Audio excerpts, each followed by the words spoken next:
नमस्कार दोस्तों, स्वागत है आपका आज के को नए महत्वपूर्ण इन्फॉर्मेशन वाले वीडियो में। तो आज की वीडियो में एमपीपीएससी के द्वारा एक नया नोटिस जारी किया गया है, तो उसके संबंध में हम जानकारी देखेंगे। तो ये सूचना आपकी 4 जून को ये जारी किया गया है, जिसमें आपके जिला खेल और युवा कल्याण अधिकारी के पद हेतु उम्मीदवारी निरस्त किए जाने संबंधी सूचना एवं वांछित अभिलेख प्रस्तुत किए जाने संबंधी जानकारी। तो इसमें आप देखेंगे कि इसमें किस कारण से विभिन्न कैंडिडेट के इसमें उम्मीदवारी निरस्त कर दी गई, तो उन सभी को हम देखेंगे। साथ ही आपसे एक रिक्वेस्ट और है कि आप चैनल पर पहली बार आए हो तो चैनल को सब्सक्राइब जरूर कर लीजिए इसी प्रकार की जानकारी पाने के लिए। साथ ही आप वीडियो को आप लाइक जरूर कर दीजिए। तो आयोग द्वारा विज्ञापन क्रमांक आपका इतना दिया गया है, जिसमें 13/3/2023 के अंतर्गत मध्य प्रदेश शासन खेल एवं युवा कल्याण विभाग के अंतर्गत जिला खेल और युवा कल्याण अधिकारी के कुल आप यहाँ पर देखेंगे 6, जिसमें आपकी अनरिजर्व के लिए 3, एससी के लिए 1, एसटी के लिए 1 और ओबीसी के लिए 1 रिक्त पद की पूर्ति हेतु विज्ञापन जारी किया गया है, जिसमें उपरोक्त पद हेतु ऑनलाइन आवेदन प्रस्तुत करने के लिए अंतिम तिथि आपकी 25/6/2023 निर्धारित थी एवं अभिलेख सहित आवेदन पत्र आयोग कार्यालय में जमा करने की अंतिम तिथि आपकी 6 जुलाई 2023 तक निर्धारित थी। उपरोक्त पदों हेतु चयन प्रक्रिया सीधे साक्षात्कार के माध्यम से पूर्ण किया जाना है। तो अब यहाँ पर आप देखेंगे विज्ञापन के उपरोक्त पद हेतु शैक्षणिक अर्हता निम्नानुसार निर्धारित की गई, जिसमें आपकी अनिवार्य शैक्षणिक अर्हता थी आपकी स्नातक के साथ एमपीएड या एमपीई एवं राष्ट्रीय खेल अथवा अधिकृत सीनियर राष्ट्रीय चैंपियनशिप में प्रतिनिधित्व किया हो, जिसमें विशेष आपको यहाँ पर आप दी गई हैं। अब विज्ञापन की यहाँ पर अब मेन जानकारी आप यहाँ पर देखेंगे। तो आयोग द्वारा प्राप्ति की अंतिम तिथि आपकी 6/7/2023 निर्धारित थी। तो इसी प्रकार से आपकी जैसे आपका हैंडलूम और अन्य विभिन्न प्रकार की पोस्टें थी, उसमें भी आपने क्या किया कि ऑनलाइन आवेदन तो फिल कर दिए थे, लेकिन साथ ही उसमें आपकी जो इंटरव्यू वाला फॉर्मेट होता है पूरा आपका, तो उसको आपने ऑनलाइन फॉर्म फिल करने के बाद आपको वहाँ पर सबमिट नहीं किया था आयोग को, तो इस कारण से आपका ये रिजेक्ट हो गया है। तो अब यहाँ पर आप देखेंगे तो जिसमें आपकी 6 जुलाई 2023 निर्धारित थी, जिसमें ऑनलाइन आवेदन पत्र प्रस्तुत किए जाने के पश्चात आवेदकों को ऑनलाइन आवेदन पत्र की छाया प्रति के साथ विज्ञापन में विज्ञापित कणिका के अनुसार वांछित अभिलेख निर्धारित तिथि तक आयोग को प्रस्तुत करना अनिवार्य थे। अब निम्नलिखित 146 आवेदकों द्वारा ऑनलाइन फॉर्म प्रस्तुत किए जाने के पश्चात वांछित अभिलेख आयोग कार्यालय में प्रस्तुत नहीं किए गए, अतः निम्नलिखित 46 आवेदकों की उपरोक्त पद की उम्मीदवारी आयोग कार्यालय में अभिलेख प्रस्तुत नहीं किए जाने के कारण आदेश अनुसार निरस्त की जाती है। तो अब यहाँ पर आप देख सकते हैं कि इसमें 146 कैंडिडेट हैं, जिसमें आपके यहाँ पर एप्लीकेशन नंबर, फुल नाम, फादर्स का नाम, जेंडर और कैटेगरी आपकी यहाँ पर मेंशन की गई है। तो आप इनको देख सकते हैं। साथ ही इसकी जो और अन्य जानकारी इसको भी हम देख लेते हैं। इसकी लिंक आपको पीडीएफ की लिंक अभी आपको वीडियो के डिस्क्रिप्शन में दे दी जाएगी, तो वहाँ से आप इसको डाउनलोड करके अपना नाम जो भी है तो आप यहाँ पर देख सकते हैं।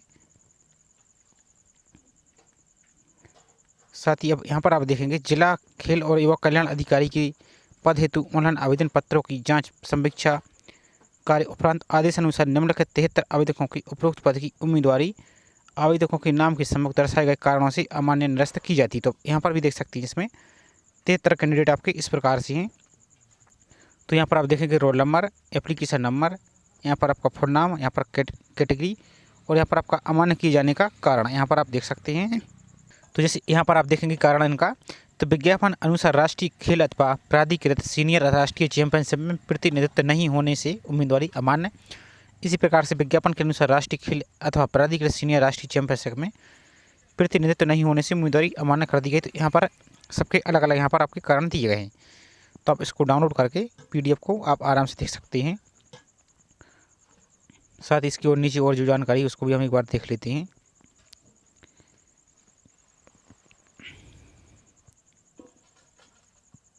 यहाँ पर और नेक्स्ट आपके अलग कारण दिए गए हैं, तो आप इनको भी देख लीजिए। तो यहाँ पर आप देख सकते हैं। अब यहाँ पर आप ध्यान से देखिए, उपरोक्त पैरा 07 उल्लेखित 59 आवेदकों की वांछित अभिलेख प्राप्त होने के उपरांत वांछित अभिलेख विषय विशेषज्ञ से जांच या समीक्षा या परिवीक्षा उपरांत आवेदकों की अर्हता या अनर्हता का निर्धारण हो सकेगा। वांछित अभिलेख आयोग को उपलब्ध कराने पर आवेदक यह न समझे कि आवेदकों को साक्षात्कार हेतु योग्य मान लिया गया है, अतः उक्त 59 आवेदकों को निर्देशित किया गया कि वांछित अभिलेख विज्ञप्ति जारी होने की तिथि से 15 दिवस की अवधि तक आयोग कार्यालय में उपलब्ध कराना सुनिश्चित करें। निर्धारित अवधि में वांछित अभिलेख प्रस्तुत नहीं किए जाने पर आयोग उपरोक्त पद की उम्मीदवारी निरस्त मानी जाएगी। साथ ही निर्धारित तिथि के पश्चात वांछित अभिलेख मान्य नहीं किए जाकर उपरोक्त पद की उम्मीदवारी निरस्त की जाएगी। तो आपको अभी जो आज विज्ञापन जारी किया गया है, इसका ये विज्ञप्ति, इसके 15 दिन आपको ये टाइम दिया जा रहा है। नेक्स्ट यहाँ पर देखेंगे विज्ञापन में विज्ञापित चयन प्रक्रिया अनुसार कुल विज्ञापित पदों के अनुपात में कुल 36 आवेदकों को अर्हकारी परीक्षा में मेरिट सूची अनुसार श्रेणीवार साक्षात्कार की प्रक्रिया में सम्मिलित किया जाएगा। साक्षात्कार हेतु आमंत्रित अंतिम अर्हत आवेदक के कट ऑफ मार्क्स से कम अंक निर्धारित करने वाले आवेदकों की उम्मीदवारी निरस्त किए जाने की सूचना आयोग की वेबसाइट पर विज्ञप्ति के माध्यम से पृथक से जारी की जाएगी, यानी इसके बात की जाएगी जिसको फेल कर दिया गया है। नेक्स्ट है आपका जिला खेल और युवा कल्याण अधिकारी पद हेतु पैरा संख्या 4 तथा पैरा संख्या 5 के जिन आवेदकों की